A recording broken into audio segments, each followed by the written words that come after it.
আসসালামু আলাইকুম প্রিয় ক্লাস 9 এবং সামনে যারা 10-এ উঠবে আর কি, তাদেরকে বলি আমরা আজকে একটা নতুন রচনা শুরু করতে যাচ্ছি। দেখতেই পাচ্ছ নামটা, যাব আমি তোমার দেশে। তো এটা হচ্ছে আমাদের সিলেবাসে নতুন ইনক্লুড করা হয়েছে। আমাদের পল্লী কবি জসিমউদ্দিন এটা রচনা করছেন। আমরা যদি আগের সিলেবাসটা একটু যাচাই বাছাই করার চেষ্টা করি, যেমন বর্তমান যদি আমি এসএসসি 26 ব্যাচের কথা বলি, ওদের সিলেবাসে এটা নাই। আমি যদি তার আগের ব্যাচ এসএসসি 25 ব্যাচের কথা বলি, তবেও তাদের এটা ছিল না, তাদের ছিল হচ্ছে পল্লী জননী। তার মানে আমরা দেখতে পাচ্ছি বইয়ে এটা নতুন ইনক্লুশন, এবং ক্লাস 9 এটা পড়তেই হচ্ছে তোমাদের। কবিতাটা তুলনামূলক বড়। জসিমউদ্দিনের গত সিলেবাসে যে কবিতাটা ছিল পল্লী জননী, সেটাও মোটামুটি ভালোই বড় ছিল, প্রায় 3 পেজ ব্যাপী একটা কবিতা ছিল। তো এটা অত বড় না, তারপরও ভালোই বড়। তো এই কবিতাটা আজকে তোমাদেরকে আমি বুঝিয়ে বুঝিয়ে পড়ানোর চেষ্টা করব, ঠিক আছে? আমি একটু অপেক্ষা করব তোমরা যাতে সবাই ক্লাসটাতে যুক্ত হয়ে যাও, এবং আমি একটু সাউন্ড থেকে শুরু করে সব কিছু একটু চেক দিই, সব কিছু ঠিকঠাক আছে কিনা। আমি একটু দেখে নিই। আমি একটু সাউন্ড থেকে শুরু করে সব কিছু একটু চেক, ঠিক আছে? Everything is fine. তাহলে আর দেরি না করি, হ্যাঁ? এই কবিতাটা পড়তে আমাদের আজকে একটু সময় লাগবে, কারণ আমি সময় নিয়ে একটু পড়াবো তোমাদেরকে, যেহেতু এটা নতুন। তো খেয়াল করবা, এই যে তোমার পল্লী জননী সরি পল্লী কবির যে কবিতাটা ইম্পর্টেন্ট কতটা যদি তোমরা আমাকে জিজ্ঞেস করো, কাজী নজরুল ইসলাম কিংবা জসিমউদ্দিন, রবীন্দ্রনাথ ঠাকুর, ইনাদের কবিতাগুলো ভালো ইম্পর্টেন্ট হয় বোর্ডের জন্য, হ্যাঁ? আমি একটু তোমাদেরকে বলি, এইচএসসিতে উঠলে, এইচএসসিতে তোমরা যখন উঠবা, এসএসসির বইয়ের যে কবিগণ আছে তাদের ভিতর থেকে কয়েকজনের কবিতা তোমরা আর পাবা, কয়েকজনের কবিতা আর পাবা না। কিন্তু জসিমউদ্দিনের একটা কবিতা এইচএসসিতে আছে, সে কবিতাটার নাম হচ্ছে প্রতিদান। হ্যাঁ, এই যে প্রতিদান কবিতাটা, এটা তোমাদের পড়তে হবে এইচএসসিতে উঠলে। এবং মজার বিষয় হচ্ছে এইচএসসিতে অন্যতম ছোট একটা কবিতা হচ্ছে প্রতিদান, মাত্র 18 লাইনের একটা কবিতা, ঠিক আছে? তো আমি আজকে আমার মতো করে একটু পড়াই। ধরো তুমি তোমার তুমি তোমার কোনো বন্ধুকে বা তোমার বন্ধুর সাথে, তুমি তোমার বন্ধুর সাথে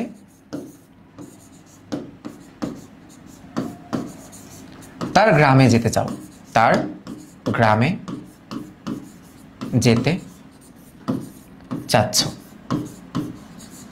ঠিক আছে? চিন্তা করো, তুমি তোমার বন্ধুর সাথে তার গ্রামে যেতে চাচ্ছ, গ্রাম বাংলার নৈসর্গিক সৌন্দর্য দেখতে, ঠিক আছে? তাহলে দেখো, এই যে যাব আমি তোমার দেশে, অর্থাৎ আমি তোমার গ্রামে, হ্যাঁ, আমি তোমার গ্রামে কি করতে যাব বলো তো? এই যে গ্রাম বাংলার সৌন্দর্যটাকে নিজের মতো করে উপভোগ করতে যাব। তাহলে আমি এখানে একটু লিখি, আমি আমার মতো করে বুঝাচ্ছি কিন্তু, হ্যাঁ?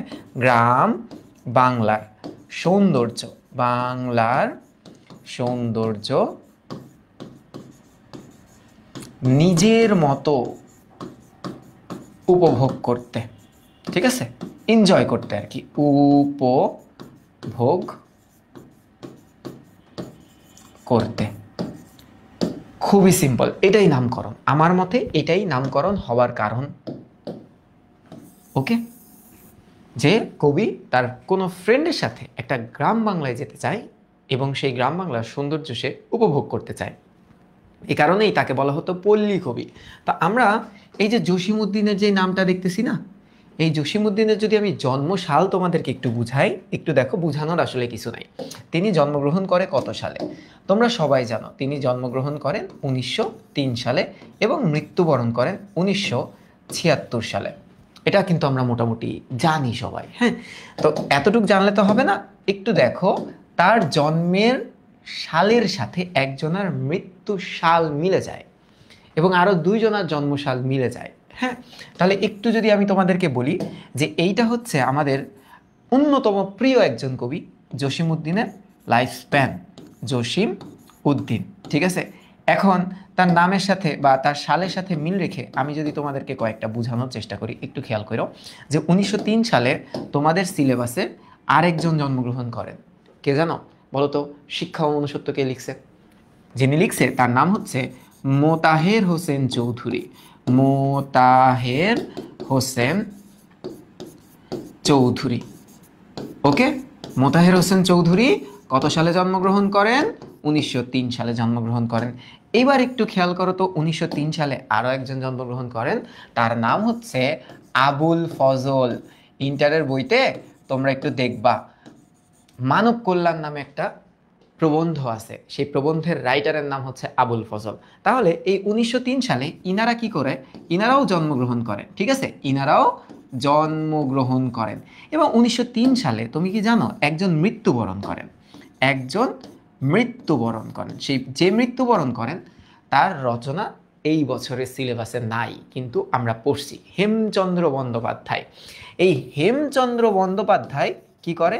মৃত্যুবরণ করে। হেমচন্দ্র বন্দ্যোপাধ্যায়, তাকে মহাকবি বলি আমরা, যে মহাকবি হেমচন্দ্র বন্দ্যোপাধ্যায়। মূলত যারা মহাকাব্য রচনা করতো তাদেরকেই মহাকবি বলতাম আগে। তো এখন একটু খেয়াল করো, মৃত্যুর সাথে মিলে গেল না?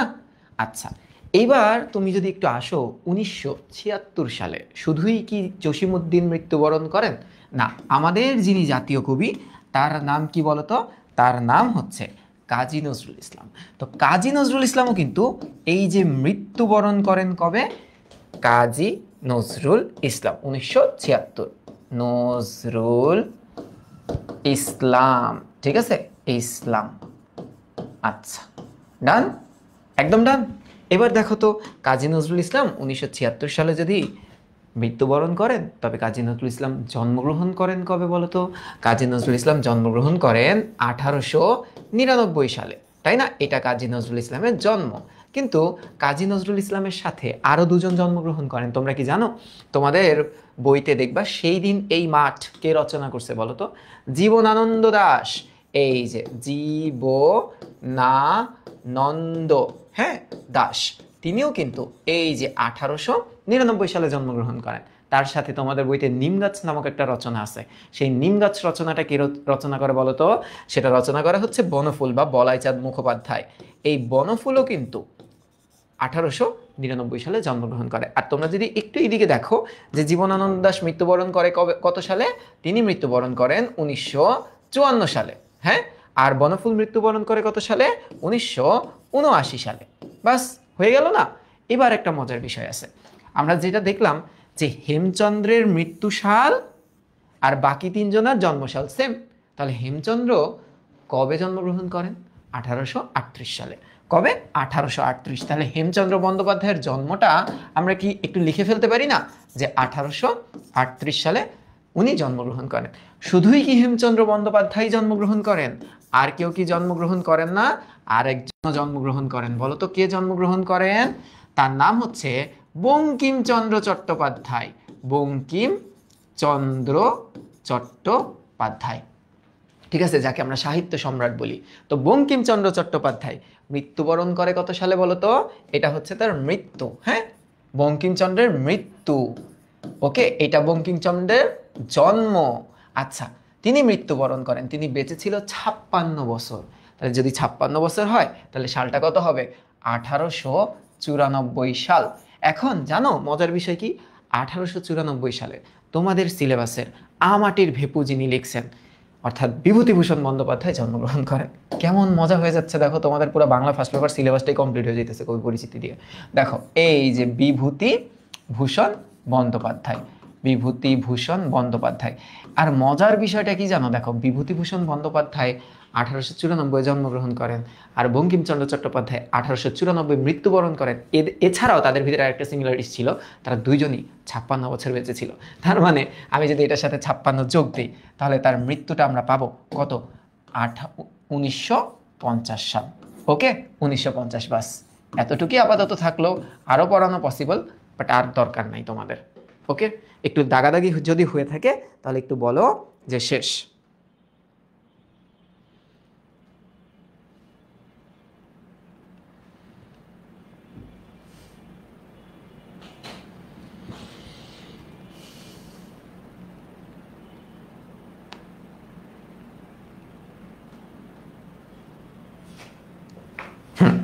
তাহলে এখন এটা কিন্তু অনেক অল্প।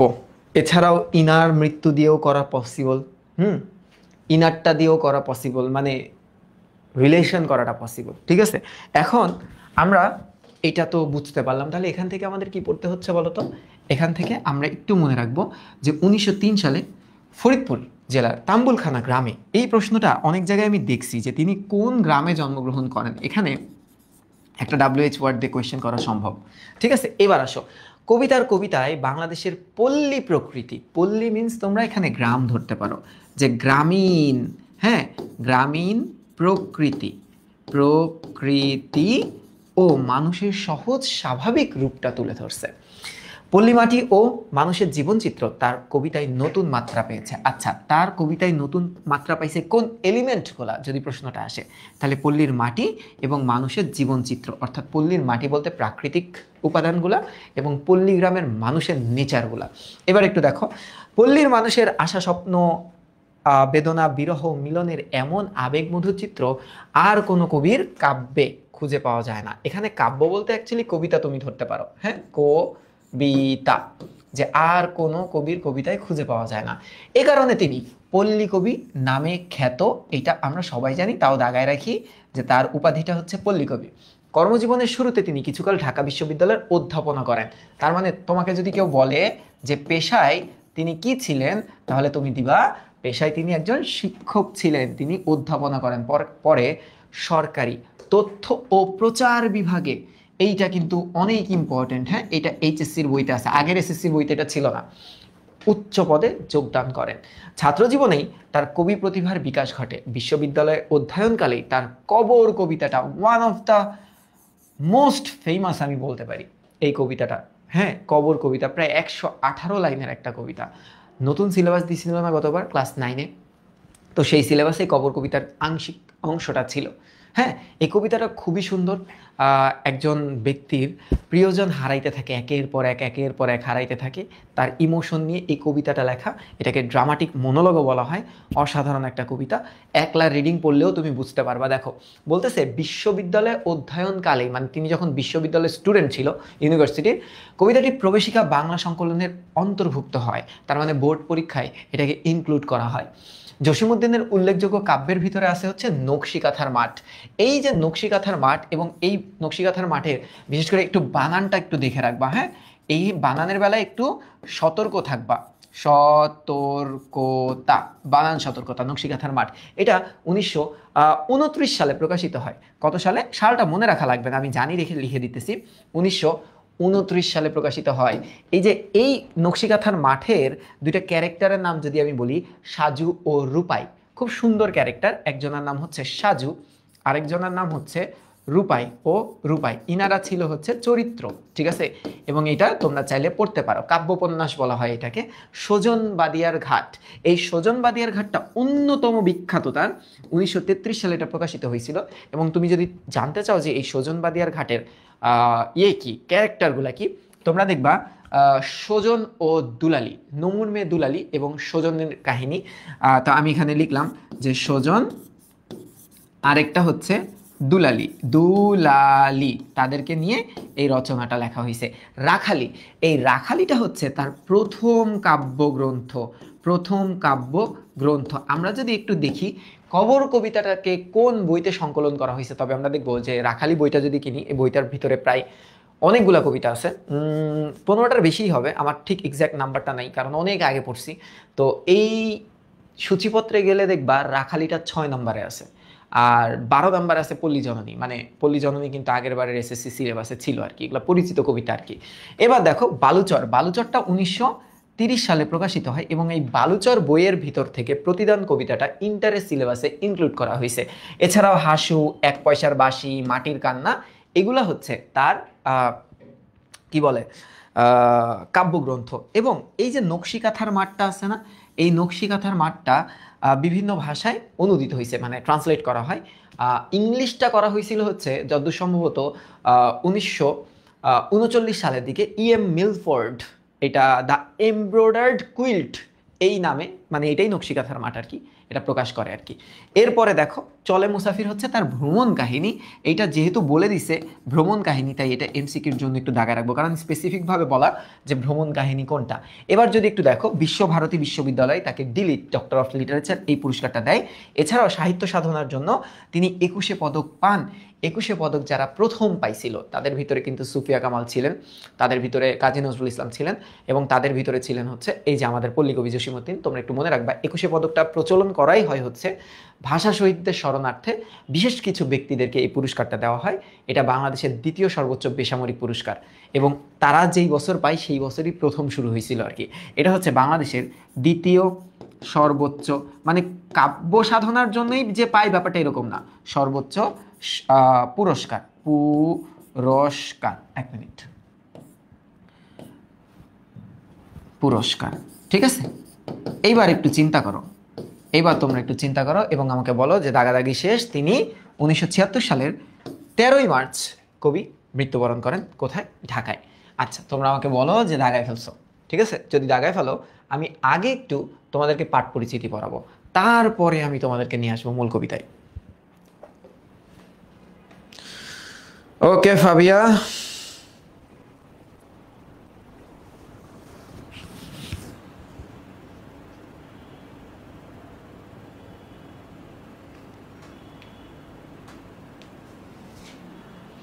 না হাসু হাসু আপাকে নিয়ে লেখা না।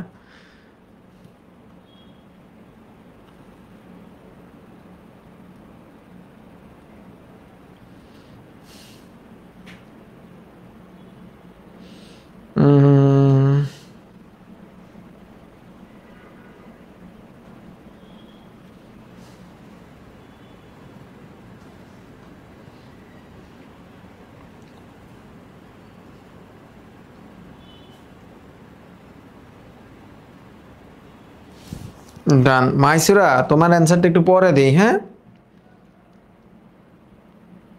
ঠিক আছে।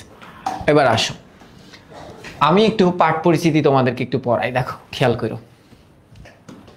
যাবো আমি তোমাদের সে কবিতাটি কবি জসীমউদ্দিনের ধান ক্ষেত, এটা কিন্তু একটা বই, হ্যাঁ এটা একটা কবিতার বই। এই ধান ক্ষেত বই থেকে নেওয়া হয়েছে এবং এটাকে বলবো আমরা উৎস। উৎস মানে হচ্ছে সোর্স। আচ্ছা, এই কবিতায় কবি আদরের পল্লী দুলালের দেশে অর্থাৎ পল্লী গ্রামে যেতে চেয়েছেন।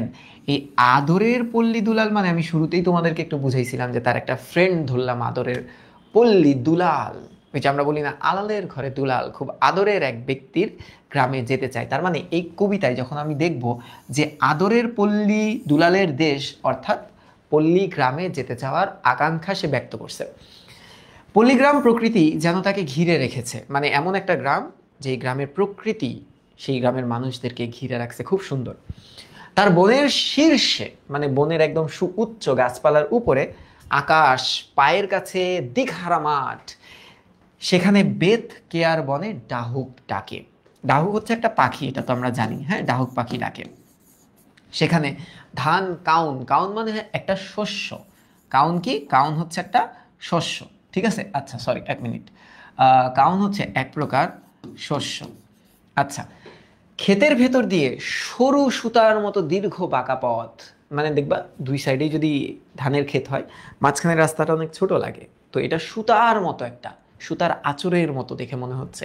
এবার একটু দেখো, সেই পথে গায়ের মেয়ে কদমকলি ছড়িয়ে হেঁটে চলে। তাহলে এই যে কদমকলি ছড়িয়ে হেঁটে চলে মানে কি জানো? নিজের মতো করে আপন মনে হেঁটে চলে, আপন মনে, আপন মনে হেঁটে চলে। কবি সেই পথে যাবেন পল্লী দুলালের দেশে, মানে যে ওই মেয়েটা কদমকলি যেদিক দিয়ে হেঁটে যায়, কবিও সেদিক দিয়ে হেঁটে এই যে পল্লী দুলালের গ্রামে যাবে। এবার একটু দেখো, তারপর পাড়ার দস্যি, দস্যি মানে আসলে দুষ্টু, সানি ভাইয়ের মতো দুষ্টু, দুষ্টু ছেলেদের সাথে খেলা করবেন। থল দিঘিতে সাঁতার কেটে রক্ত কোমল তুলে আনবেন। কোমল মানে ওই যে পদ্ম ফুল যেটাকে বলা হয় আর কি, বা শাপলা ফুল, হ্যাঁ। আচ্ছা একটু খেয়াল করো, আর রক্ত কোমল মানে হচ্ছে লাল কালারের, লাল লাল, ওকে। আচ্ছা, আর ধল দিঘি বলতে ওই যে গ্রামের যে বড় পুকুরগুলা থাকে না, এই বড় পুকুর এরকম একটা জায়গা, ঠিক আছে। এবার একটু দেখো, মাটিতে পা ফেলে তিনি হাঁটবেন, পাখির সাথে ডাকবেন, অজানা ফুলের রূপ দেখে মুগ্ধ হবেন। অজানা ফুল মানে কি জানো? নাম না জানা, নাম না জানা, অর্থাৎ প্রকৃতির যেই সৌন্দর্য আছে না, এই নৈসর্গিক সৌন্দর্য, এটা দেখে সে খুবই মুগ্ধ হবেন, ব্যাপারটা হচ্ছে এরকম। এবার একটু দেখো, পল্লী দুলালের কাঁধে হাত রেখে উদাস বেশে, উদাস বেশে মানে কি জানো? উন্মনা হয়ে, মানে কোনো টেনশন ছাড়া, অর্থাৎ আমরা লিখতে পারি যে চিন্তা মুক্ত হয়ে, চিন্তা মুক্ত হয়ে তিনি ঘুরে বেড়াবেন। গাছের শাখা দুলিয়ে, শাখা কথাটার অর্থ হচ্ছে তোমরা ধরবা ডাল, গাছের ডাল দুলিয়ে হাজার হাজার রঙের ফুল সে তুলবে। আচ্ছা, যে ঘাটে পল্লী বালারা, পল্লী মানে গ্রাম আর বালা মানে মেয়ে, হ্যাঁ, মানে অল্প বয়স্ক মেয়ে।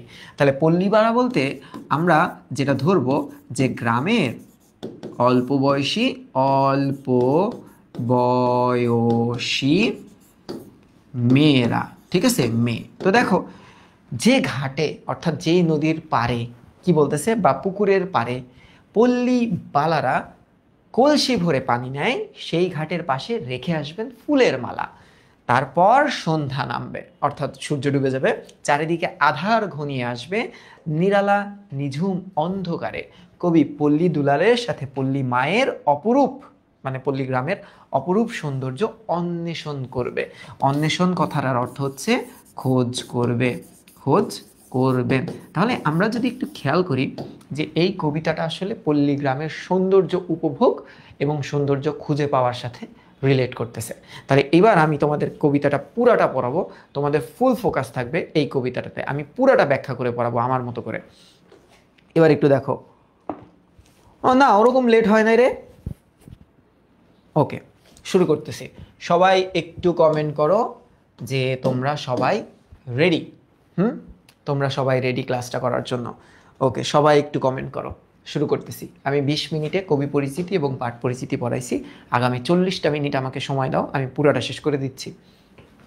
দেখো, আমরা যদি কবিতাটা শুরু করি, পল্লী দুলাল ভাই গো আমার, যাব আমি তোমার দেশে। এখন এই যে পল্লী দুলাল, হ্যাঁ, ভাই গো আমার, আমি যাব তোমার দেশে বলতে কবি কিন্তু স্পষ্ট তার পাঠ পরিচিতিতে একটা লাইন বলছিল। তোমাদের কি খেয়াল আছে কি বলছে?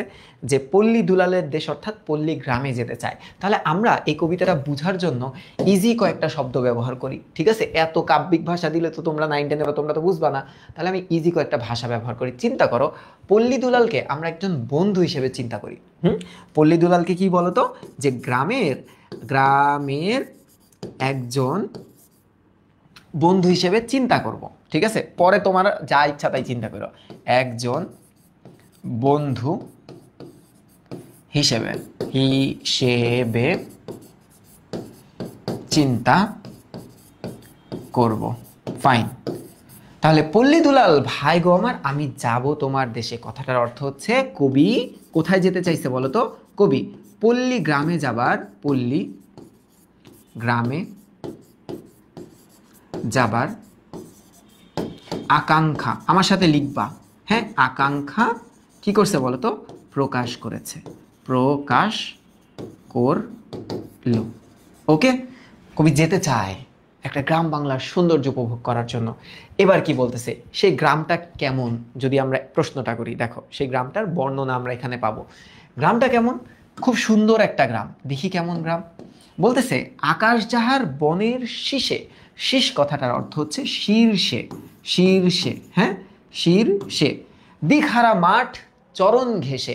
একটু খেয়াল করো, আকাশ যাহার বনের শীষে কথাটার অর্থ হচ্ছে সুউচ্চ, সুউচ্চ গাছপালার উপরে আকাশ দেখা যায়। তাহলে এখানে লিখলাম, হ্যাঁ, যে সুউচ্চ, সুউচ্চ গাছপালা, গাছপালা বিশিষ্ট, বিশিষ্ট বনের উপর, বনের উপর আকাশ দেখা যায়, আকাশ দেখা যায়, ঠিক আছে? তারপর কি বলছে? দিকহারা মাঠ চরণ ঘেঁষে, মানে ওই গ্রামটা এমন আমি হাঁটলেই চারিদিকে দিকহারা মাঠ, হ্যাঁ, অর্থাৎ চারপাশে, চারপাশে সবুজের সমারোহ। আচ্ছা, আজান দিচ্ছে, আমি একটু তোমাদের 5 মিনিট সময় নিই। আজানটা থামুক, হ্যাঁ, একটু দাঁড়াও, আজানটা থামুক।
ওকে, একটা আজান শেষ হয়েছে, একটু পরে আরো একটা আজান শুরু হয়ে যাবে, আমি বুঝতে পারতেছি। একটু দেখো, আমি আবারও বলতেছি, হ্যাঁ, একটু মিলায় নাও। পল্লী দুলাল ভাই গো আমার, যাবো আমি তোমার দেশে, কথাটার অর্থ হচ্ছে কবি গ্রাম বাংলার প্রকৃতি দেখতে পল্লী গ্রামে যেতে চায়। পল্লীগ্রামটা কেমন? যাওয়ার পর দেখবে আকাশ যাহার বনের শীর্ষে, অর্থাৎ সুউচ্চ গাছপালা বিশিষ্ট বনের উপর আকাশ দেখা যায়। তারপর কি দেখো তো, দিকহারা মাঠ চরণ ঘেঁষে, চরণ মানে পা, অর্থাৎ পা যেই দিকে যায় সেই দিকেই কি মাঠ আর মাঠ, দিগন্ত বিস্তৃত মাঠ।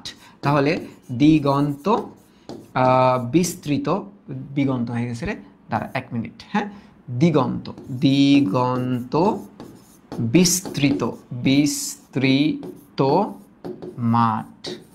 এবার আসো, দূরদেশীয় মেঘকণেরা মাথায় লয়ে জলের ঝাড়ি, দাঁড়াই যাহার কলটি ঘেঁষে বিজলি পেরে আঁচল নারী। এটা গ্রাম বাংলার একটা চিত্র তুলে ধরছে, এবং সেখানে এই যে বলছে না, দেখো তো, মেঘ কণেরা, এই যে মেঘ এবং বিজলিকে সে তুলনা করছে কার সাথে বলো তো? কণের সাথে, মেয়ের সাথে। মানে মেঘ এবং বিজলিকে সে হচ্ছে একটা শাড়ি পরা মেয়ের সাথে তুলনা করছে। তাই দেখো, বলতেছে দূরদেশীয় মেঘ কণেরা মাথায় লয়ে জলের ঝাড়ি। ঝাড়ি মানে কি বলতো? জলের ওই যে কলসিগুলো আছে না, সেই কলসি, ঠিক আছে। এবং বলতেছে দাঁড়ায় যাহার কলটি ঘেঁষে বিজলি পেরে আঁচল নারী। তাহলে এই লাইনটা কিন্তু খুবই সুন্দর একটা লাইন। এই লাইনটা আসলে একটা তুলনা করে বুঝাইছে, যে কবি মেঘকে বিজলি পেরে শাড়ির সাথে তুলনা করছে। হ্যাঁ, দেখো আমি পাশে লিখে দিচ্ছি, কবি, কবি মেঘ ও বা মেঘকে বিজলি পেরে, পেরে মানে শাড়ির পার আর কি, বিজলি পার বিশিষ্ট, বিজলি পার বিশিষ্ট শাড়ির সাথে তুলনা করেছে, শাড়ির সাথে তুলনা করেছে। এটা একটা মেটাফরিক্যাল লাইন, বুঝতে পারছো? যে আকাশে যখন বিজলি চমকাচ্ছে, কিংবা ধরো আকাশে যখন তোমার মেঘ দেখতে পাচ্ছে, তো এটার সাথে তুলনা করছে হচ্ছে নারীদেরকে বা মেয়েদের সাথে। মেয়েরা যেমন কাঁধে করে কলসি নিয়ে আগায় যায় এবং তাদের পরনে শাড়ি থাকে, গ্রামীণ একটা ট্রেডিশনাল ড্রেস, তো এরকম হচ্ছে তার। এবং সে যখন দেখতে পাচ্ছে আকাশে বিজলি চমকাচ্ছে, এই সিনারিওটার সাথে এই সিনারিওর একটা মেটাফরিক্যাল সে তুলনা করছে জাস্ট। এবার একটু দেখো, বেতস, বেতস হচ্ছে বেত, হ্যাঁ, বেত। আর আরেকটু যদি বোঝার সুবিধার্থে বলি, এটা হচ্ছে মানে পাতলা কাণ্ড বিশিষ্ট লতানো গাছ, ঠিক আছে। তাহলে আমি এখানে একটু লিখে রাখি তোমাদের বোঝার সুবিধার্থে, বেত এবং কেয়া, কেয়া ফুল আর কি, হ্যাঁ, বেত এবং কেয়া ফুলের বনে যেথায়, যেথায় কথাটার অর্থ হচ্ছে যেখানে, যেখানে ডাহুক, ডাহুককে একটা পাখি, পাখি মেয়ে আসর জমায়, অর্থাৎ আড্ডা জমায়। এই কথাটার অর্থ কবি এটা একটা তুলনা করার চেষ্টা করছে। এই যে পাখির যে কল কল ধ্বনি, এটা সুমধুর আড্ডার আওয়াজের সাথে তুলনা করছে। তাহলে আমি এখানে লিখে দিচ্ছি, দেখো, পাখির এই কলরবের সাথে, এই কলরবের সাথে মেয়েদের আড্ডার কথা বলেছে, আড্ডার কথার সুরের তুলনা করেছে, ঠিক আছে। তাহলে তোমাদের যদি এই লাইনটা থেকে খ আসে, তাও তোমরা অ্যান্সারটা দিতে পারবা। এবার একটু আসো, পল্লী দুলাল ভাই গো আমার, আমি যেতে চাই সেখানে। মানে বুঝতে পারছো তো, কবি এতক্ষণ ধরে যে সিনারিওগুলা বর্ণনা দিয়েছে, এমন সৌন্দর্য আবৃত কোনো গ্রামে সে যেতে চায়। তাহলে আমি এখানে লিখে দিলাম যে উপরি উক্ত, উপরি উক্ত সৌন্দর্য, সৌন্দর্য আবৃত বা ঢাকা গ্রামে কবি যেতে চায়, কবি যেতে চায়, ঠিক আছে। ওকে, ডান। এবার দেখো, তোমার দেশে যাব আমি দীঘল বাঁকা পন্থখানি। যে বলতেছে যে কবি পল্লী গ্রামে কিভাবে যাবে, দেখো তো, সে পল্লী গ্রামে কিভাবে যাবে, যদি এই প্রশ্নটা করে কিভাবে যাবে, তখন অ্যান্সারটা কেমন আসবে। দেখো, দীঘল, দীঘল কথাটার অর্থ কি বলতো? দীঘল মানে দীর্ঘ, দীর্ঘ, বাঁকা পন্থখানি মানে পথ পাড়ি দিয়ে, পন্থ মানে পথ, পথ পাড়ি দিয়ে সে পল্লীগ্রামে যাবে। এবার একটু দেখো, ধান কাউনের ক্ষেতের ভেতর সরু সুতোর আঁচড় টানি, অর্থাৎ দুপাশে ধানের ক্ষেত এবং শস্যের ক্ষেত দেখে মাঝখানে যে সরু পথ, ওইটাকে সে তুলনা করছে কিসের সাথে দেখো তো, এই যে দেখো সরু পথটাকে তুলনা করছে হচ্ছে সুতার সাথে। সরু সরু মানে হচ্ছে চিকন, সরু পথকে সুতার, একটু লিখে রাখো, সুতার আঁচড়ের সাথে তুলনা করেছে। এই যে দেখো, আঁচড় এর সাথে তুলনা করেছে। তোমরা দেখবা যে তোমরা যখন গ্রাম বাংলার পাশ দিয়ে তোমাদের গ্রামের বাড়িতে যাও না, ওই রাস্তাগুলোতে দেখবা চারিদিকে খালি ধুধু করতেছে হচ্ছে তোমার ধানের ক্ষেত, কাউনের ক্ষেত, গমের ক্ষেত, ভুট্টার ক্ষেত, তাই না? তো ওর মাঝখানে যে রাস্তাগুলো থাকে দেখে মনে হয় যে ওইটা একটা সুতার আঁচড়, মানে এত চিকন সরু সুতার মতো একটা রাস্তা থাকে, দূর থেকে দেখে মনে হয়। তাই কবি বলতেছে ধান কাউনের ক্ষেতের ভেতর সরু সুতোর আঁচড় টানি, গিয়েছে সে হাবামের এলো মাথার সিথির মতো। দেখো, আমরা হাবামে বলতে বোকা মেয়ে বলছি, মানে গ্রাম বাংলার সাদা সিধে মেয়েকে বোঝানো হচ্ছে, ঠিক আছে? তাহলে এই হাবামে বলতে কি বোঝানো হয়েছে বলতো? হাবামে বলতে বোঝানো হয়েছে যে গ্রাম বাংলার যেই সাদা সিধা মেয়েরা আছে না, তাদের সাথে তুলনা করছে, ঠিক আছে? অর্থাৎ এই যে আঁকা বাঁকা পথ, এই আঁকা বাঁকা পথকে তুলনা করেছে, তুলনা করে এই সাদা সিধে মেয়ের সিথির মতো। দেখবা সিথিটা একদম সোজা থাকে না, একটু বেঁকাতেরা থাকে না, তো রাস্তাটা হচ্ছে একটু বেঁকাতেরা, এইটা বোঝানোর জন্য সাদা সিধে মেয়ের সিথির সাথে। একটু খেয়াল করো, হ্যাঁ, মেয়ের সিথির সাথে, ঠিক আছে? এবার একটু দেখো, কোথাও সিধে কোথাও বাঁকা, গরুর গায়ের রেখায় ক্ষত। মানে এখানে 2-3 ধরনের অর্থই আসতে পারে। দেখো, এই রাস্তাটা কেমন, যদি তোমাকে রাস্তার বিবরণ চায়, রাস্তাটা কেমন, তাহলে তুমি কি আনসার দিবা বলো তো? রাস্তাটা হচ্ছে কোথাও সোজা, সিধে বলতে বুঝাইছে কোথাও সোজা, বা কোথাও কি বলতো বাঁকা, এমন আঁকা বাঁকা রাস্তা। গরুর গায়ের রেখায় ক্ষত, এমন হতে পারে যে রাস্তাটা গরু একদম খুঁড়ে রাখছে, রাস্তাটা একটু ভাঙচুর রাস্তা, এবং গরুর গায়ের যে লাইনটা রেখার মতো এরকম আঁকা বাঁকা হতে পারে। তাই তুলনা করছে যে গরুর গায়ের রেখায় ক্ষত এই রাস্তাটা। গাজনতলির মাঠ পেরিয়ে, তাহলে যদি প্রশ্ন করে গ্রামটা কোথায়, তাহলে গ্রামটা হচ্ছে এই দেখো, গাজনতলির মাঠ পেরিয়ে মানে কি বলতো, পার করে শিমুলডাঙ্গা বনের বাম দিকে। একটু খেয়াল করো, বায়ে মানে হচ্ছে বাম দিকে গ্রামটা অবস্থিত। কোথাও গায়ের রোদ মাখিয়া ঘুম ঘুমায়ে গাছের ছায়া, মানে কোথাও কি বলছে, গায়ের রোদ মাখিয়া, মানে এই গ্রামটা এমন যে কোথাও রোদের তীব্রতা আছে, আবার কোথাও গাছের ছায়া খুবই শীতল। তার মানে আমরা বলতে পারি যে গ্রামটা রোদে তীব্র কখনো কখনো, বা কোথাও কোথাও রোদে তীব্র, আবার গাছের ছায়ায় শীতল, গাছের ছায়ায় শীতল। কত বুঝছো কিনা বলো তো, বুঝছো কিনা এবং লেখা হয়েছে কিনা একটু আমাকে বলো তো, যে ডান।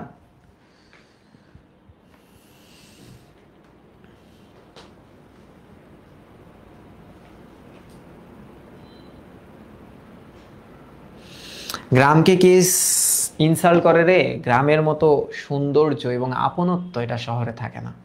শহর খুবই কঠোর, এবং শহর খুবই নিষ্ঠুর, এবং শহর খুবই পর। শহর কখনোই আপন হইতে পারে না, যত টাকার মালিকই হও না কেন। গ্রামের যেই সুখ, গ্রামের নীরবতার ভিতরে যেই শান্তি, এটা শহরে খুঁজে পাওয়া যায় না। শহরের নীরবতা বলে কিছু থাকে না। শহরের নীরবতা ভয়ানক হয়, ঠিক আছে, কিন্তু গ্রামের নীরবতাটা ভয়ানক না। গ্রামের নীরবতার ভিতরে নিরাপত্তা থাকে, আর শহরের নীরবতার ভিতরে নৃশংসতা থাকে। এবার একটু আসো, এবার কি বলতেছে দেখো, তাহার পরে মুঠি ছড়িয়া, হ্যাঁ, তাহার পরে মানে এগুলা পার করার পর, এত কিছু পার করার পর মুঠ ছড়িয়া দিয়া কদমকলি নিজের মুঠ ছাড়াই দিয়া, এইটা গ্রামীণ একটা মেয়ে কদমকলি, ঠিক আছে?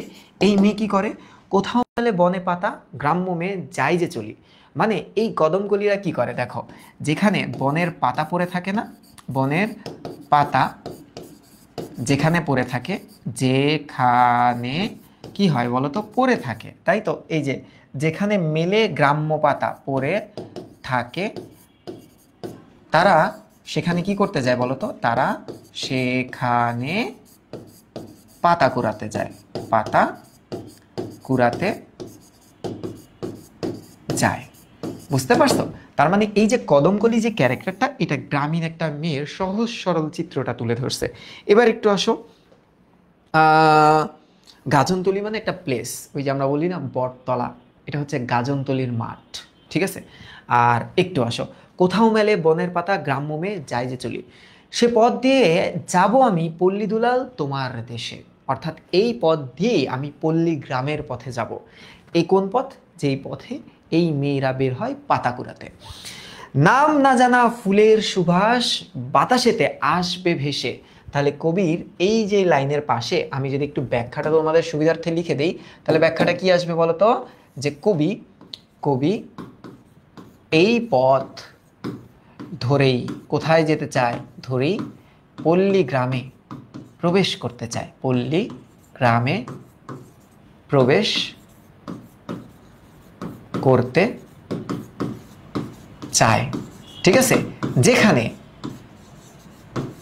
বাতাসে সৌরভ থাকবে, বাতাসে কিসের সৌরভ থাকবে বলতো, বাতাসে নাম না জানা, নাম না জানা অনেক ফুলের, অনেক ফুলের গন্ধ ভেসে উঠবে, গন্ধ ভেসে উঠবে, এমন একটা গ্রামে কবি যেতে চায়।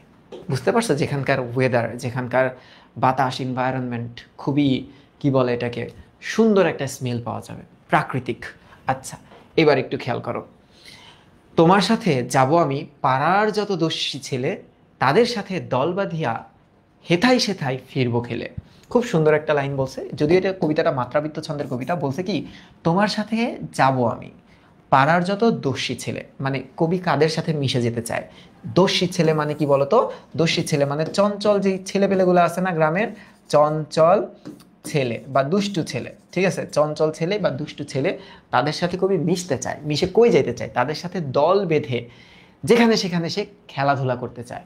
তাদের সাথে দল বেঁধে, দল বেঁধে কি করতে চায় বলতো, যেখানে সেখানে, হেথাই সেথাই মানে যেখানে, যেখানে সেখানে কি করতে চায়, যেখানে সেখানে খেলবে, হ্যাঁ, খেলতে চায়। ফাইন, এই দুইটা লাইন শেষ। এবার দেখো, ঢল দিঘিতে সাঁতার কেটে আনবো তুলে রক্ত কোমল, এটা একটা ফুল, লাল ফুল, হ্যাঁ, লাল কোমল ফুল, হ্যাঁ, লাল কোমল ফুল। কোথা থেকে নিবে এটা? ঢল দিঘি, এটাকে আমরা বড় পুকুর হিসেবে ধরতে পারি। গ্রামীণ কোনো বড় পুকুরের কথা বলতেছে, হ্যাঁ, যেই পুকুরে বা বিল বা খাল, যেখানে হচ্ছে পদ্ম ফুল কিংবা যেখানে ধরো তোমার হচ্ছে শাপলা ফুল এগুলো ফোটে। বলতেছে ঢল দিঘিতে সাঁতার কেটে আনবো তুলে রক্ত কোমল, শাপলা লতায় জড়িয়ে চরণ ঢেউয়ের সাথে খাবো যে দোল। মানে বুঝতে পারতেছ যে শাপলা ফুলের যে লতা থাকে না, শাপলা, অনেকে আবার খায় এটা, শাপলা ফুলের, শাপলা ফুলের লতানো অংশ, লতানো যে অংশটা থাকে, হ্যাঁ, যে কাণ্ডটা থাকে, সেই লতানো অংশে সে তার কি করতে চায় বলতো, তার পা ভিজাতে চায়। এই যে বলতেছে না জড়িয়ে পা, অর্থাৎ পা ভিজিয়ে, ভিজিয়ে কি করতে চায়, ঢেউয়ের সাথে দোল খাইতে চায়। এই কথাটার মানে কি বুঝতে পারছো? ওই যে আমরা অনেক সময় দেখবা নৌকায় যখন বসি না, আমরা পাটা একটু বাইরের দিকে দিয়ে রাখি, মানে নদীতে বা পুকুরে দিয়ে রাখি, তখন একটা ঢেউয়ের সাথে আমাদের পা যেমন দোল খায়, কবি এই ফিলিংটা নিতে চায়। এবার কি বলতেছে দেখো, হিজল ঝরা জলের ছিটায় গায়ের বরণ রঙিন হবে। হিজল একটা গাছ, হিজল গাছে যে পানিগুলা জমাট থাকবে না, সেই হিজল গাছে দেখো, একটু দেখো, হিজল গাছের গাছের পানির ছিটায়, পানির ছিটায় কি হবে বলতো, হিজল গাছের পানির ছিটায় কি হবে, গায়ের বরণ, অর্থাৎ গায়ের যে জামাটা আছে না সেটা কালারফুল হয়ে যাবে। গায়ের ছিটায় গায়ের বা শরীরের, গায়ের জামা রঙিন হয়ে যাবে, ওই যে আমরা গ্রামে যখন একটু গ্রামীণ পরিবেশে কাদামাটির মধ্যে একটু ছোটাছুটি করি, তখন আমাদের গায়ে কাদা টাদা লেগে ফুলের কষ টস লেগে একটু অন্যরকম কালারফুল হয়ে যায় না, এরকম হবে আর কি। জামা রঙিন হয়ে যাবে মানে সে একদম প্রকৃতির সাথে মিশে যেতে চায়। সোজা বাংলায় এটাই বুঝাইতেছে এই জায়গায়। এবার একটু খেয়াল করো, ভালো মতো খেয়াল করবা। খেলবে দিঘির ঝিলিমিলি মোদের লীলা কালোৎসব, মানে কি বলছে দেখো, খেলবে দিঘির, দিঘি মানে কি পুকুরের, ঝিলিমিল মোদের লীলা কালোৎসব, তার মানে কি আমরা নিজেদের সাথে খেলায় মেতে উঠব। এই যে আমরা একটু যদি লেখো, আমরা নিজেদের সাথে কি করব বলো তো, খেলায় মেতে উঠব। ঠিক আছে, মেতে উঠব। এবার একটু দেখো, তোমার দেশে যাব আমি পল্লী দুলাল ভাই গো সোনার, তুমি আমার সোনার ভাই, তোমার সাথে আমি কই যাব, তোমার গ্রামে যাব, অর্থাৎ পল্লী গ্রামে যাওয়ার আকাঙ্ক্ষা আবার ব্যক্ত করছে। দেখো, সেথায় পথে ফেলতে চরণ লাগবে পরশ এই মাটির মার, কথাটার অর্থ কি দেখো, সেথায় কথাটার অর্থ হচ্ছে সেখানে, পথে ফেলতে চরণ মানে পথে যখন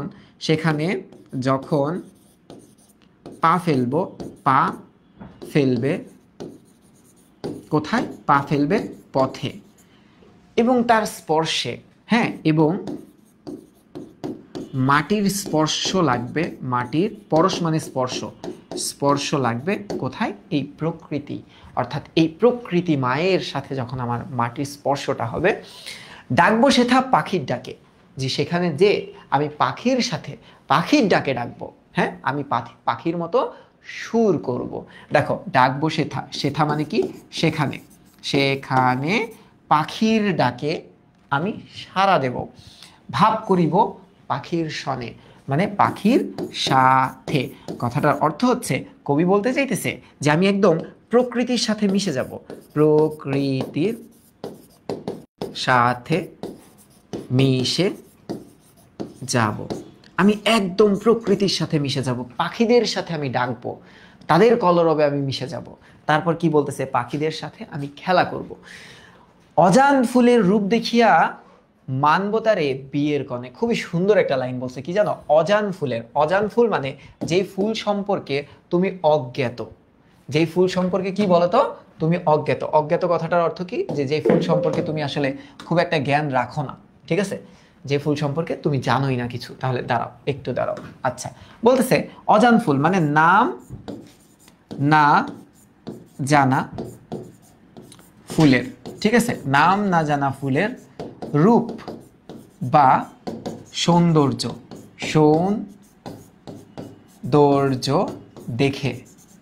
দেখে কবি সেই ফুলকে বিয়ের কনের সাথে তুলনা দিয়েছে, বিয়ের কনের সাথে কি দিছে বলতো, তুলনা দিছে, তুলনা। ব্যাপারটা কি বুঝতে পারছো, যে এত সুন্দর ফুল দেখে যেন মনে হচ্ছে কোনো এক বিয়ের আসরে বসা কনের মতো। এরপর কি, চলতে পথে ময়না কাটায় উত্তরীয় জড়িয়ে যাবে, উত্তরীয় কথাটার অর্থ হচ্ছে চাদর, ঠিক আছে।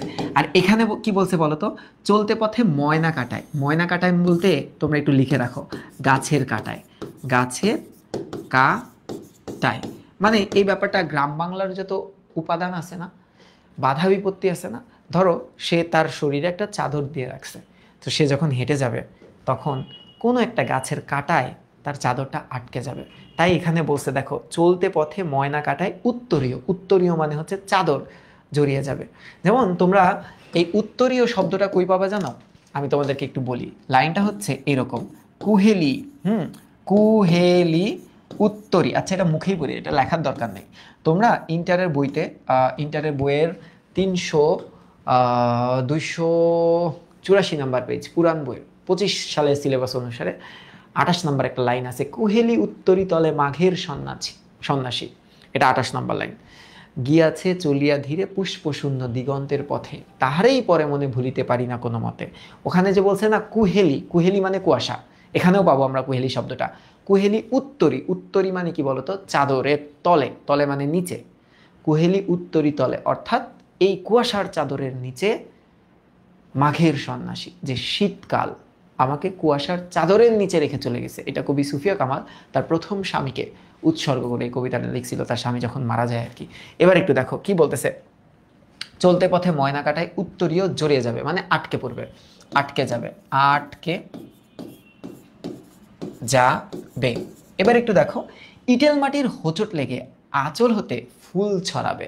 আঁচল মানে আমার জামার থেকে, ঠিক আছে, অর্থাৎ ইটেল মাটি মানে বুঝতে পারছো, মানে এই মাটির হোঁচট লাগবে, অর্থাৎ সে কি হবে, সে বাধাপ্রাপ্ত হবে, বাধা প্রাপ্ত হয়ে হয়ে তার বসন থেকে, বসন মানে ড্রেস থেকে, তার কুরানো ফুলগুলা পড়ে যাবে, তার কুরানো ফুলগুলো, ফুলগুলো কি হবে বলতো, পড়ে যাবে, ঠিক আছে, পড়ে যাবে। সে কল্পনা করতেছে যে আমি আমার আঁচলে, অর্থাৎ আমার চাদরের ভিতরে যে ফুলগুলোকে কালেক্ট করছিলাম, এই ফুলগুলো আমি হোঁচট খাওয়ার সাথে সাথে নিচে পড়ে যাবে। এবার কি বলতেছে, পল্লী দুলাল যাবো আমি, যাবো আমি তোমার দেশে, তাও আমি তোমার দেশে যাব, তোমার কাঁধে হাত রাখিয়া ফিরবো মোরা উদাস বেশে, অর্থাৎ বন্ধু তোমার কাঁধে হাত রেখে আমরা নিজে আপন মনে ঘুরে বেড়াবো, ঠিক আছে। তাহলে লিখে দেই, বন্ধু তোমার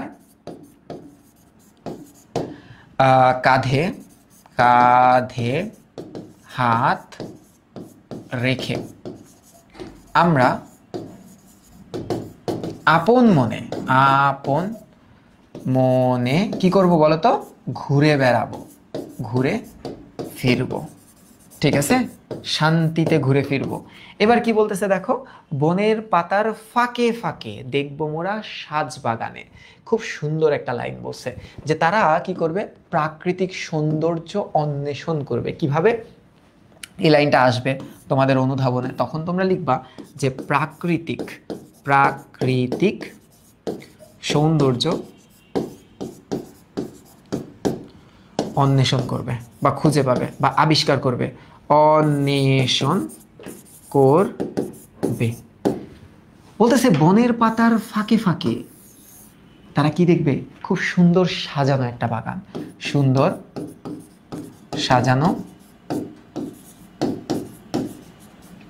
বাগান, ঠিক আছে।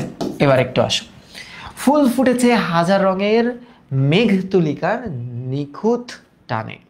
কথাটার অর্থ কি জানো, এই যে বলতেছে সেই বাগানে, হ্যাঁ সেই বাগানে, বাগানে ফুল ফোটার তুলনাটা কিসের সাথে করতে হয়েছে, ফোটার তুলনা মেঘ তুলিকার নিখুঁত টানে, মানে বুঝতে পারছো, যে শিল্পীর তুলি দিয়ে আঁকানো ফুল বাগানের সাথে। আচ্ছা, তুলনা করছে হচ্ছে কোনো একজন শিল্পীর তুলি দিয়ে আঁকানো বাগানের সাথে। দেখতে এত সুন্দর, মনে হবে ছবির মতো, বাগানের সাথে। এবার একটু আসো, গাছের শাখা দুলিয়ে আমি পারবো সে ফুল মনের আসে, অর্থাৎ আমার মনের ইচ্ছে মতো, ঠিক আছে, মনের ইচ্ছে মতো কি করব বলতো, ফুল কুড়াবো, ফুল কুড়াবে। কিভাবে বলতো, গাছের ডাল হেলিয়ে, গাছের ডাল হেলিয়ে, হেলিয়ে মানে গাছের ডালটাকে নড়ায় যত ফুল পড়বে, এটা কবির ইচ্ছা, মনের আশ মেটাবে। মনের আশ কথাটার অর্থ কি জানো, আশ কথাটার অর্থ হচ্ছে বাসনা বা ইচ্ছা, সে ইচ্ছা মতো ফুল হেলাবে। এবার একটু দেখো, উত্তরীয় ছড়িয়ে তুমি দাঁড়িয়ে থেকো বনের পাশে, এই ফুলগুলা কালেক্ট করার জন্য তুমি চাদর ধরে দাঁড়ায় থাকবা, তার বন্ধুকে আহ্বান করতেছে।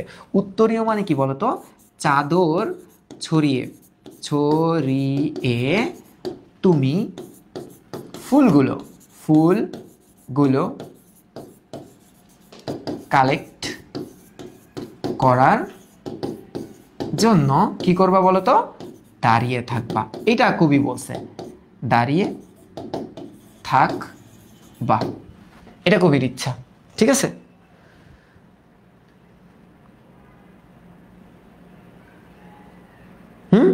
ওকে, এবার একটু খেয়াল করো, একটু খেয়াল করো যে আমরা প্রায় শেষের দিকে। এখন দেখো সে যে ফুলগুলা কুড়াইছে না, এই ফুলগুলা দিয়ে আসলে সে কি করবে? ফুলগুলা কুড়ানোর তো কোনো একটা কারণ আছে, তাই না? কি কারণ আছে বলো তো? এই ফুলগুলা গ্রামের যে পল্লী বালারা আছে না, পল্লী বালা বলতে কারা বলছে? নারী, পল্লী গ্রামের নারীদের জন্য, বা ছোট ছোট বাচ্চারা যে থাকে না, কিশোর বয়সী বা কিশোরী বয়সী যে নারীরা থাকে, বালিকারা থাকে, তাদের জন্য সে ফুলের মালা বানাবে। দেখো কি বলতেছে, যে ঘাটেতে, অর্থাৎ যেই পারে, হ্যাঁ, যে পারে, যে পারে ভরবে কলস গায়ের বিভল পল্লীবালা, অর্থাৎ যে পারে এসে, এসে কলসি, হ্যাঁ, কলসিতে পানি নিতে, পানি নিতে আত্মভোলা, আত্মভোলা কারা বলো তো? আত্মভোলা এই যে তোমার হচ্ছে কিশোরীরা বা পল্লীবালারা আসবে, পল্লীবালারা আসবে সেই ঘাটেরই এক ধারেতে, অর্থাৎ সেই ঘাটেরই একটা প্রান্তে, সেই ঘাটের এক প্রান্তে, এক প্রান্তে আসবো রেখে ফুলের মালা, সেই ফুলের মালা রেখে আসবে, সেই ফুলের মালা, হ্যাঁ, কি করব? রেখে আসবো, রেখে আসবো। সে এতক্ষণ ফুল কুড়াইলো না এবং তার বন্ধুকে বললো না, তুমি চাদর ধরে থাকবা, ফুলগুলা কালেক্ট করবা, এই ফুল দিয়ে আমি মালা বানাবো, এবং এই ফুলের মালা কাকে দিব? এই ঘাটে যারা কলসি নিয়ে পানি নিতে আসে, যে বালিকারা, তাদের জন্য আমি তার অপর প্রান্তে এই ফুলের মালাটা রেখে যাব গিফট হিসাবে। এবার একটু দেখো কি বলতেছে। এবার বলতেছে যে দিঘির জলে ঘট, ঘট কথাটার অর্থ হচ্ছে কলস, কলস বুড়াতে, বুড়াতে মানে কি বলতো? ভরতে, হ্যাঁ, পথে পাওয়া মাল্যখানি, বলতেছে দিঘির জলে ঘট বুড়াতে পথে পাওয়া মাল্যখানি, মাল্যখানি মানে হচ্ছে সেই ফুলের মালা, সেই ফুলের মালা যেটা আমাদের কবি বানাইছিল, মনে আছে? সেই ফুলের মালা কেউ তো পাবে, কারা পাবে? ওই যে ঘট বুড়াতে মানে এই কলসি ভরতে যেই মেয়েরা আসবে, তারা এই ফুলের মালা পাবে। কুড়িয়ে নিয়ে ভাববে যে এই মালাটা কুড়াবে, মালাটা কুড়ানোর পরে সে ভাববে, সে চিন্তা করবে, সেই মেয়েগুলা ইহা রেখে গেছে কেই না জানি, যে কে রেখে গেল এই মালা, কে রেখে গেল এ মালা। সে ভাববে, চিন্তা করবে, এই মালা কে রেখে গেছে, চেনে না তার হাতের মালা, হয়তো সেবা পড়বে গালে, সরি গলে, মানে গলে মানে গলায়, হ্যাঁ, গলায়। তো পল্লীবালারা ভাববে অচেনা কেউ রেখে গেছে, হয়তোবা পল্লীবালারা সেটা কি করবে? গলায় দিবে, এতেই কবি খুশি হয়ে যাবে। এবার একটু দেখো, আমরা দুজন থাকবো বসে ঢেউদোলা সেই দিঘির কোলে, ঢেউদোলা সেই দিঘির কোলে, সে ও তার বন্ধু বসে দেখবে, এই কাহিনী তারা দেখবে।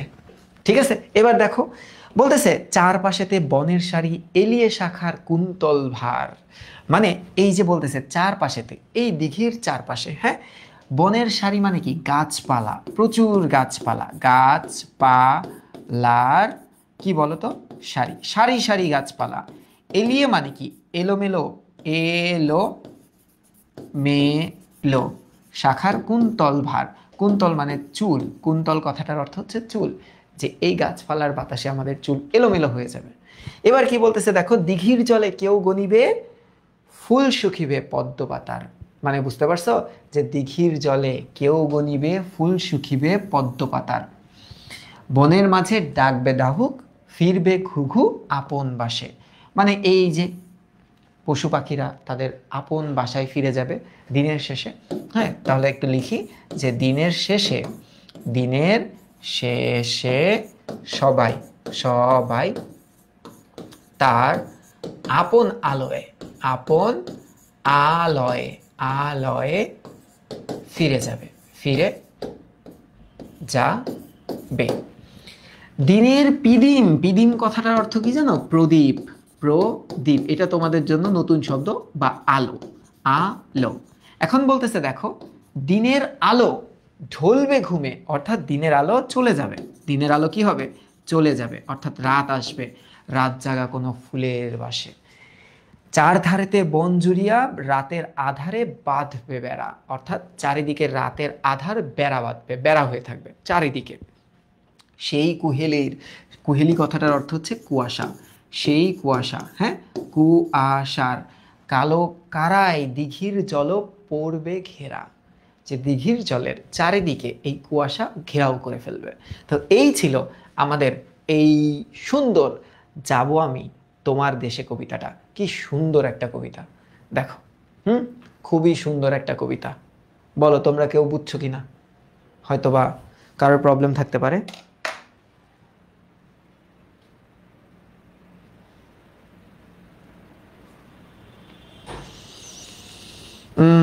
ওকে, তোমাদের কোয়েশ্চেনগুলো একটু নেই।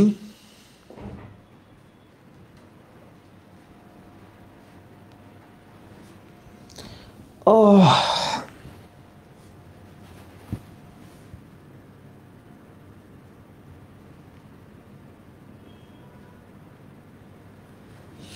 কুন্তল ভার বলতে কি বুঝাইছে এখানে? ভার বলতে না, গুচ্ছ বুঝাইছে, গুচ্ছ, চুলের গুচ্ছ। হ্যাঁ, এই দেখো এখানে কুন্তল ভার বলতে চুলের যে গুচ্ছ এইটাকে, বা জট, যে এলোমেলো বাতাসে আমাদের চুল এলোমেলো হয়ে যাবে, এলোকেশ।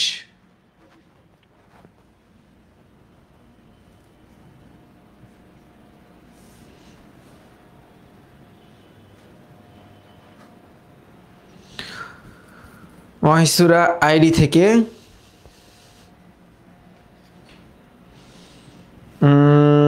হ্যাঁ, আমি বিজিএস যেই চ্যাপ্টারগুলো আর পড়াবো তোমাদের যতদূর সম্ভবত লাইভে আমরা 50% পড়াইতে চাইছি না, তো সেক্ষেত্রে মানে সব ক্লাসই তো রেডি আছে আর কি, তোমাদের ওয়েবসাইটে দেখবা প্রত্যেকটা চ্যাপ্টারে ক্লাস আছে। আমরা 1 পড়াইছি, 2 পড়াইছি, 3, 4, 5 পড়াইছি, 7 পড়াইছি, 1, 2, 3, 4, 5, 7, 9, আর তোমাদের যত সম্ভবত 11, না 11 কি পড়ানো হয়েছে? আচ্ছা, তাহলে এই যে এইটা আর 2টা চ্যাপ্টার আমি তোমাদেরকে লাইভে পড়াবো আর কি। এখন কোন 2টা এটা তোমাদের উপরে ডিপেন্ড করে, ঠিক আছে? আমি তোমাদের মতামত নিব, কোনো সমস্যা নেই। এবার একটু খেয়াল করো সবাই, শোনো। এবার আমি তোমাদেরকে বলতেছি হচ্ছে মূল ভাবটা বলি এই এই রচনায়, মূল ভাবটা। হ্যাঁ, সবাই একটু ভালো মতো বোঝার চেষ্টা করবা। দেখো, আচ্ছা,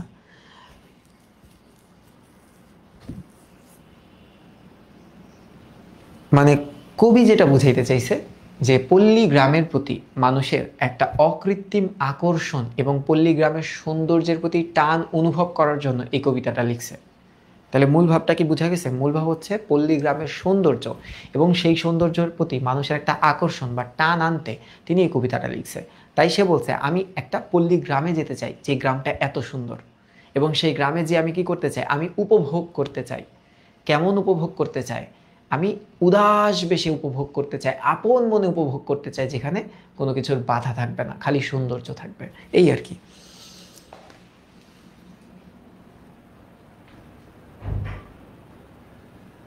ডাহুক একটা পাখির নাম।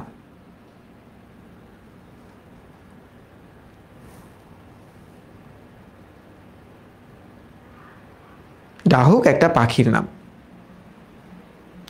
আর্কাইভের কিছু কিছু ক্লাস অর্ধেক ওগুলা ফুল দিয়ে দিবেনি, তোমাদের হচ্ছে কি বলে, শাহেদ সময় পাই নাই মনে হয়। ঠিক আছে, আজকে আমি সিরিয়াস না, আজকে কবিতাটা সিরিয়াস, কারণ তোমাদের এটা নতুন কবিতা না। আমার তো টার্গেট হচ্ছে সিলেবাসে যেগুলো নতুন আছে সেগুলো দ্রুত পড়াই দিতে। ঠিক আছে, সেগুলো দ্রুত পড়াই দিতে। একজন বলছে 4 নাম্বার লাইন এবং 5 নাম্বার লাইন বুঝে নাই, 4 থেকে 6, তো 4 থেকে 6 কোনটা দেখি, একটু দেখি। বাইরে মনে হয় বৃষ্টি হচ্ছে, আমি যদি একটু 4 থেকে 6 নাম্বার লাইন ওকে একটু বোঝানোর চেষ্টা করি। বোঝানো আসলে তো পাশে লেখা থাকার কথা সব কিছু, তারপরও বলছো যেহেতু, একটু দেখি কি বলতেছে। দেখো, 1, 2, 3, 4, 5, এইটা, এই 4 আর 5 মানে এই দুইটা হচ্ছে, দেখো আকাশে যখন বিজলি চমকায় না, এই বিজলি চমকানোটাকে সে একটা নারীর সাথে তুলনা করছে। কেমন নারী? যে খুব কালারফুল, বিজলি চমকালে কি হয়, আকাশটা কিন্তু সুন্দর লাগে। তো এই সৌন্দর্যটাকে তুলনা করছে কোনো শাড়ি পরা নারীর সাথে। সিম্পল।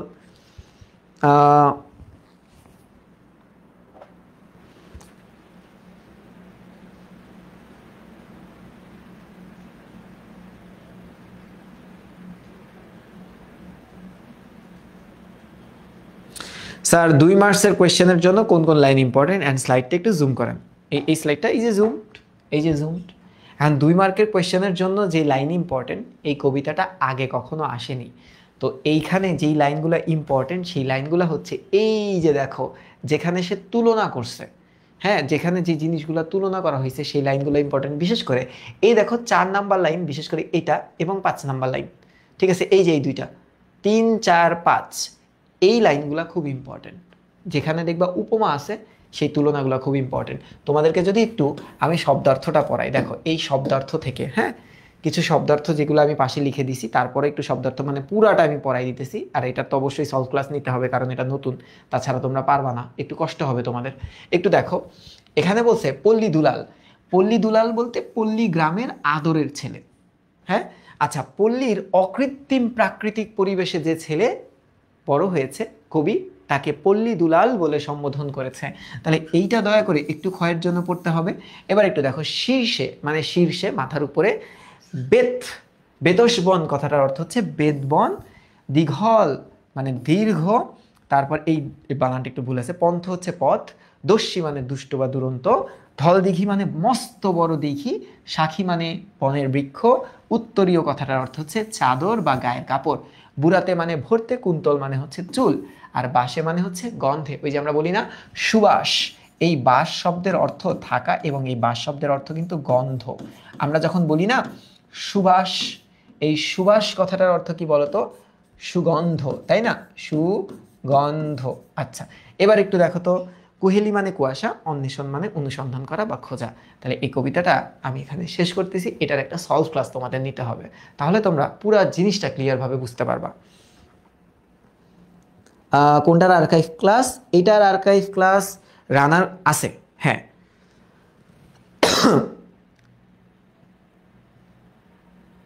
বসন কথাটার অর্থ স্যার, নাটক পড়াতে একটু সময় লাগবে, কেন জানো?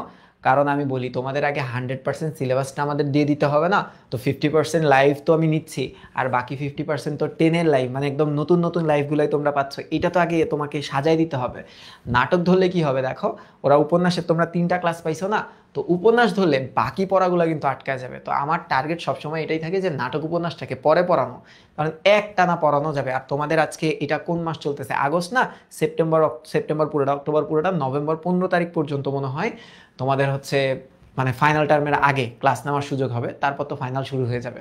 তো এই যে আমাদের কাছে 2.5 মাস মতো আছে, প্রায় 2.5 মাস, সেপ্টেম্বর, অক্টোবর, নভেম্বর, এই মাসেরও কিছু দিন আছে, মানে প্রায় ধরো 3 মাস আছে। তো আমাদের কাছে ইনাফ টাইম আছে সব কিছু শেষ করে দেওয়ার, ঠিক আছে?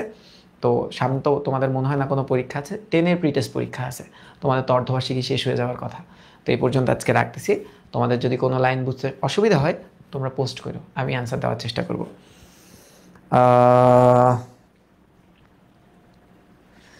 আল্লাহ হাফেজ।